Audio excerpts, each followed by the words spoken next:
Okay, now we will focus on manganese reaction after silicon reaction. So, most of the manganese transfer occurs in the earth region.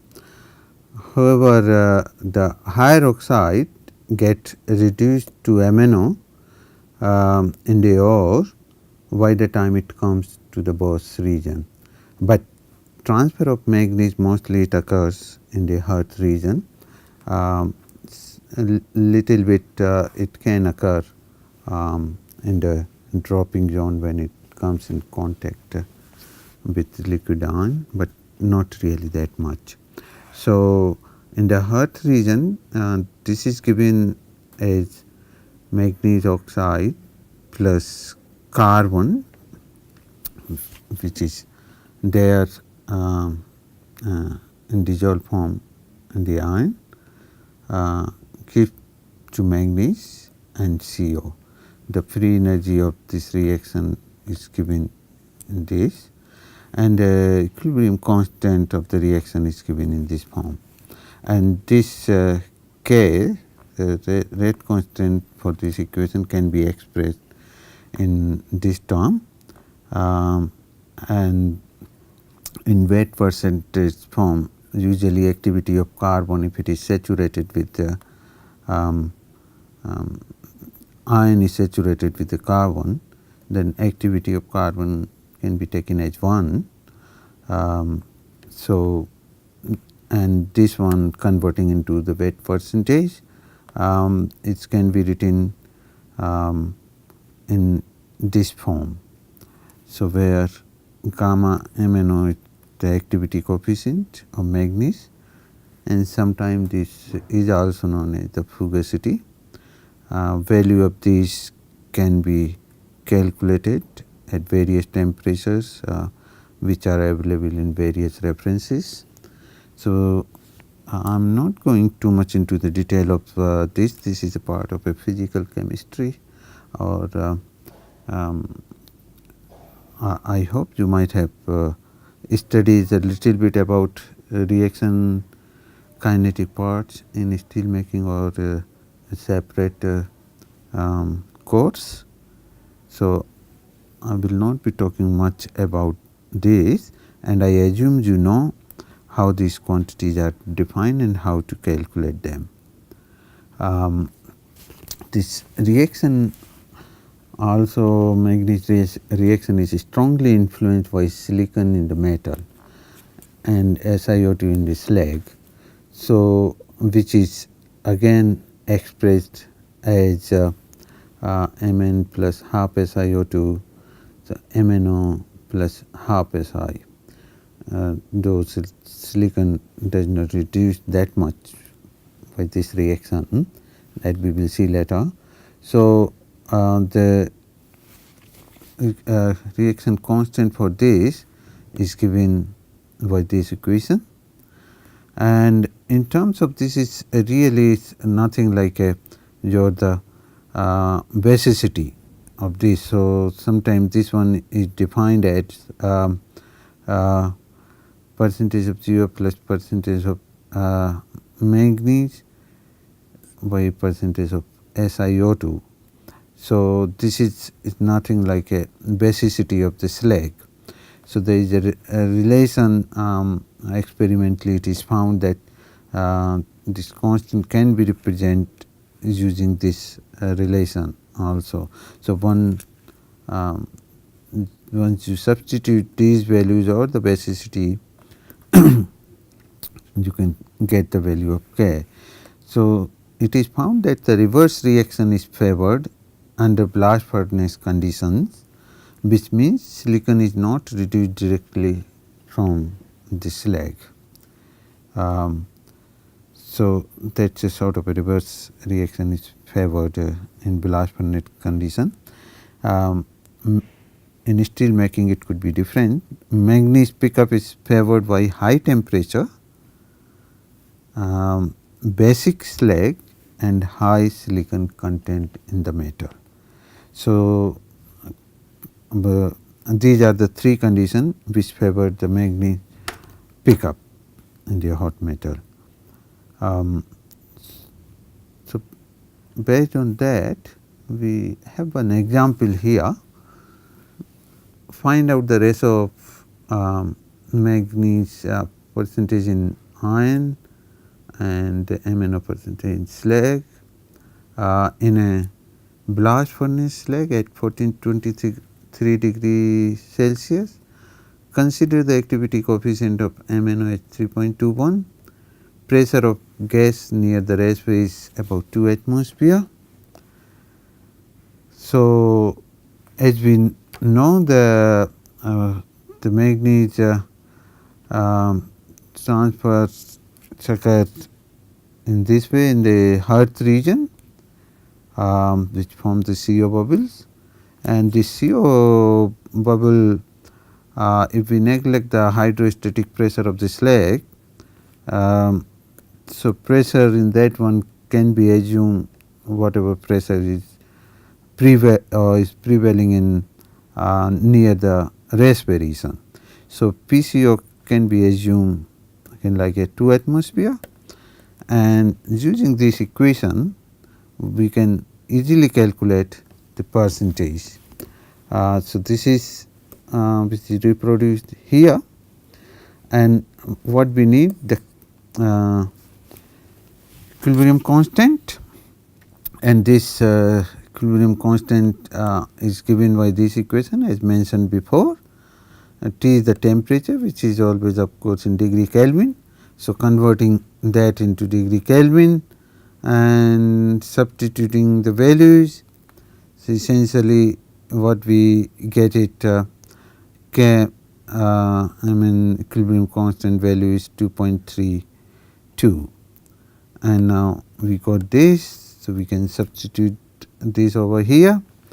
Activity coefficient of MnO is given, and as we mentioned the PCO can be taken as 2 atmospheres, which is the pressure near the raceway.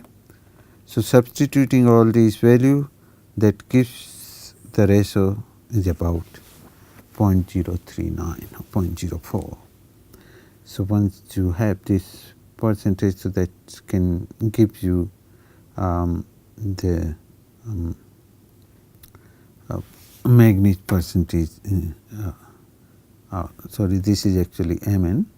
So, manganese percentage in hot metal, if suppose it is 5%, so about 0.2% manganese in the hot metal.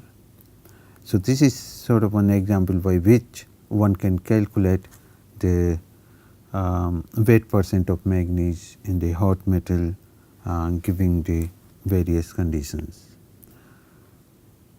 Now, we move to another element which is important in the blast furnace, and not in the blast furnace, more also in steel making. So, that is sulfur. So, as the demand of the steel is increasing, the content of sulfur in steel is becoming more stringent. So, sulfur is not desirable that much in steel, in most of the steel. So, that is becoming more stringent and stringent as the demand of steel is increasing. As such, the control of sulfur during steel making operation is more difficult. Therefore, for economical reasons, efforts are made to control in the blast furnace. So, presence of high sulfur deteriorates the steel properties such as strength at high temperature, etc. Table below shows the overall sulfur balance in a blast furnace, highlighting the input and output sources. So, you get quite a lot sulfur from the coke. If you assume 1% sulfur, you get almost 6 kg, and from the charged material you get about 1.5 kg. Mostly it comes from iron, and sometimes from the flux also it comes. And sulfur out usually in the iron is about 0.3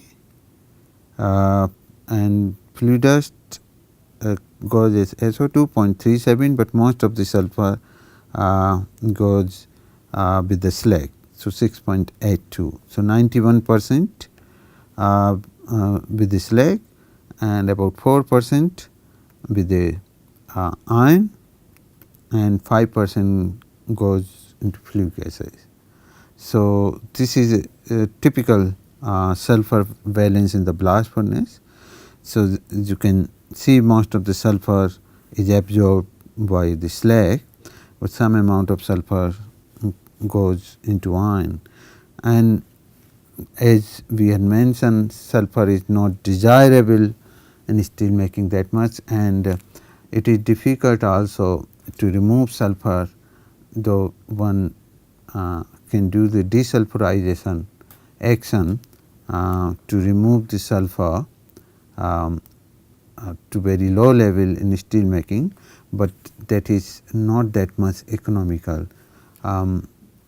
However, in the blast furnaces, I mentioned before, it is not easy to control silicon, sulfur and phosphorus, though still we try to reduce sulfur content in iron by other means. Sometimes you put the desulfurizing agent during tapping in trough and like that, by which you can reduce it. So during the descent of charge, sulfur absorbs in the stock and boss region by the metal and slag. So it absorbs by both, and final transfer between metal and slag occurs in the hearth region. So sulfur is present in the hot metal in the form of iron sulfide or sulfur dissolved. The sulfur transfer can occur through one or more of the following reaction.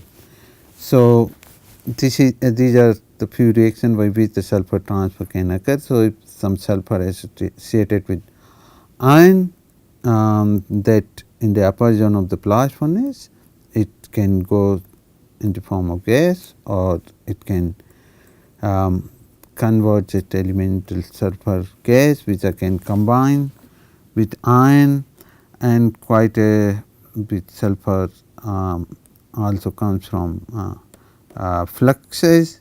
So calcium sulfate, that again goes with iron, and when it reduces with carbon, then calcium sulfide, and this calcium sulfide and FeO, when they react, so sulfur goes to iron, and with SiO it can form SiS, and again some of that goes to liquid metal.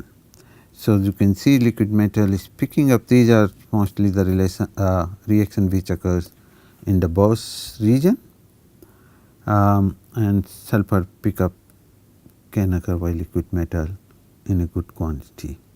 However, in the hearth region, most of the removal of the sulfur occurs.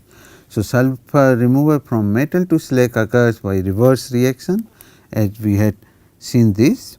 So mostly the reverse of this reaction is sort of removing the sulfur. So if you have a more lime or more basic slag, in one way the sulfur removal is good from the metal. So for this reaction, you can write a equilibrium constant in terms of activities. So activity of calcium sulfide FeO and iron sulfide CaO, and in terms of weight percentage, these tubes you can put in this form, and where this is the activity coefficient, the sulfur, and if you look at this is really nothing, it is a distribution ratio of sulfur between the slag and metal, and is proportional to a modified equilibrium constant into basicity, as we said, into the basicity and the activity of the sulfur and the oxygen potential. That comes the oxygen potential from there. So, this is the activity coefficient of sulfur and sometimes known as the fugacity also. In few weeks it is mentioned in that one, that way. So, efficiency or sulfur remover depends on this parameter. So, this ratio would be higher or sulfur remover from ore metal would be more if slag basicity is high. So, as we said, so this would be proportional to the basicity. Basicity is high, then removal would be good, and or oxygen potential is low or activity is small. So, that is lower the oxygen potential, sulfur remover from ore metal would be more and higher activity coefficient of the sulfur. So, figure in the next slide shows the effect of oxygen potential and slag basicity on distribution ratio of sulfur. So, if you look at distribution ratio of sulfur, so as the basicity increases, this ratio increases, or if the oxygen potential is increases, then this basicity essentially decreases. The NS, the distribution ratio decreases, and that is what actually we have seen from this equation. Essentially it is showing the same thing in terms of values, in terms of basicity and oxygen potential, the same thing. So, sulfur may be controlled by reducing the sulfur load in the blast furnace, reduction in coke rate, because in the coke most of the sulfur is coming from coke, desulfurization of coal, desulfurization of hot metal in a runner. Sulfur content in hot metal can also be expressed as 0.1 sulfur load divided by 1 plus 0.001 eta S, as you know, that is a sulfur distribution ratio, and B slag, which is the volume, slag volume in kg per ton of hot metal. So, sulfur load is the sulfur input minus sulfur leaving from the furnace with the top gas and kg per ton of hot metal.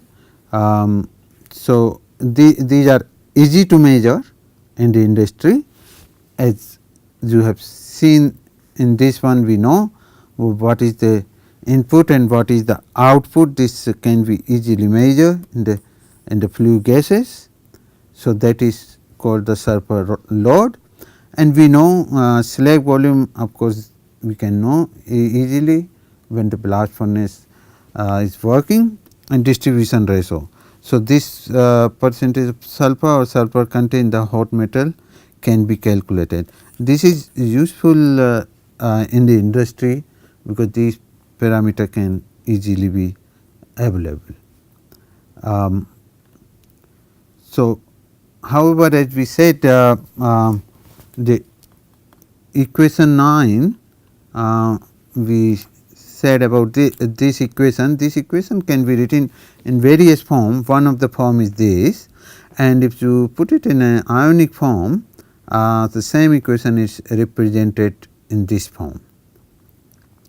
So, and now again the constant equilibrium constant for this reaction can be written in this form, which is in terms of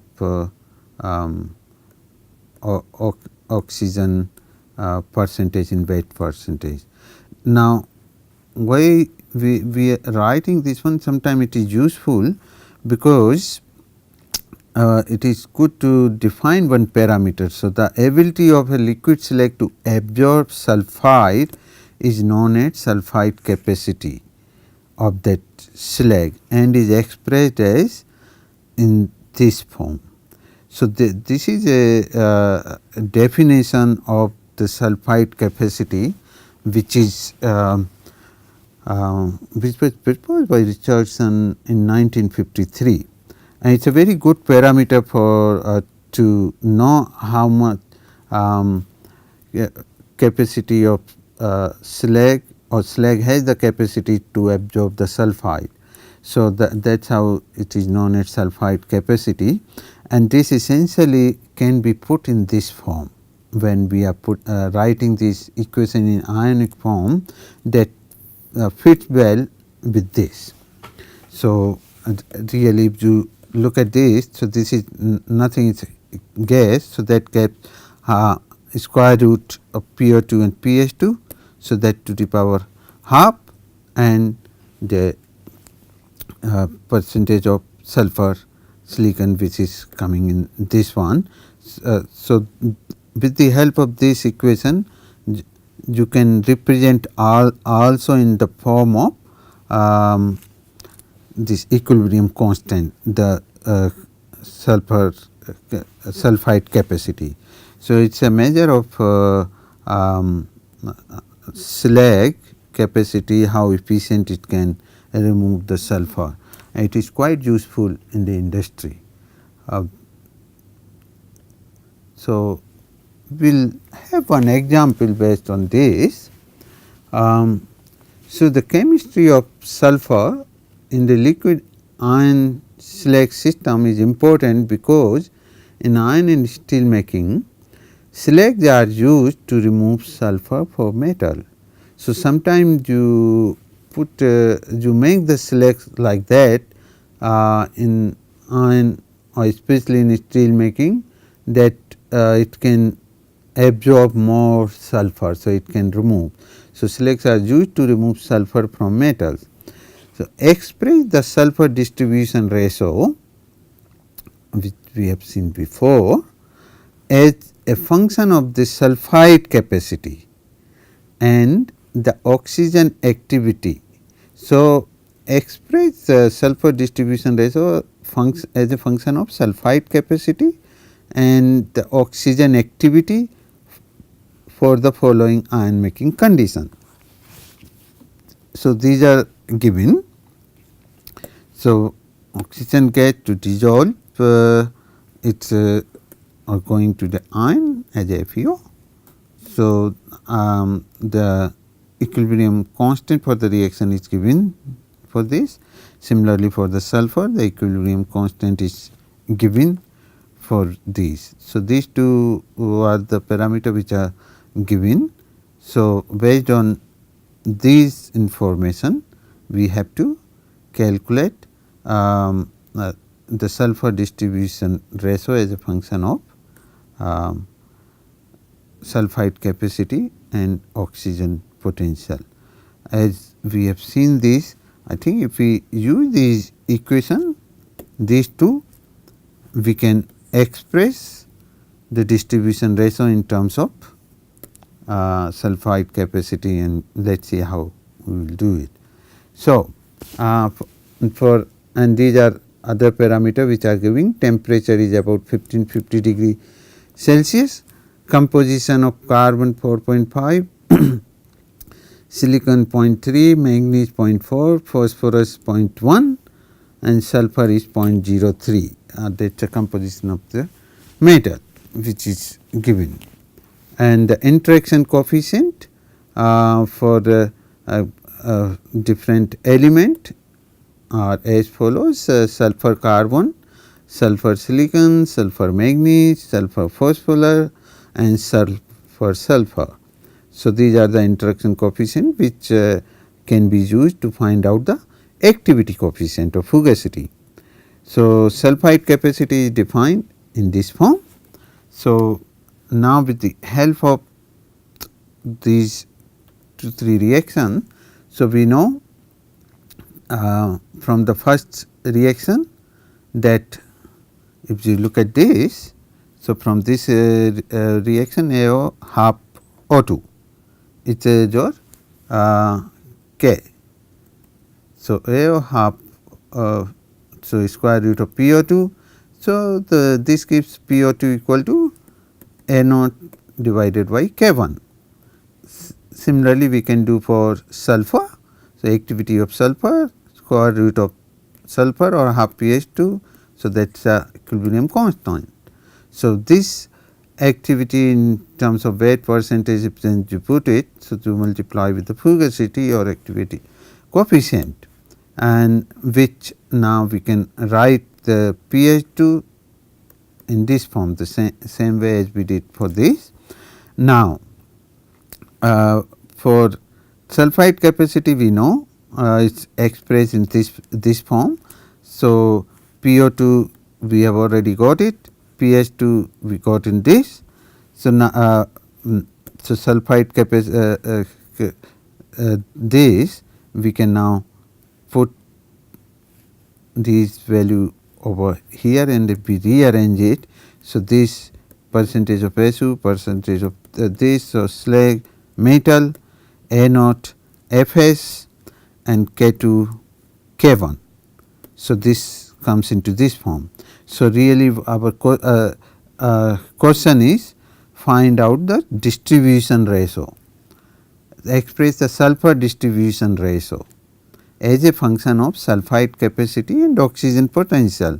So, if we rearrange this one, so that we get sulphide capacity, oxygen potential here, and K1, K2, Fs, these actually are known. K1 we can calculate, it is already given, K1 temperature is given. So, we can calculate K1 from this, K2 from this we can calculate, again the temperature is given 1550 degrees Celsius.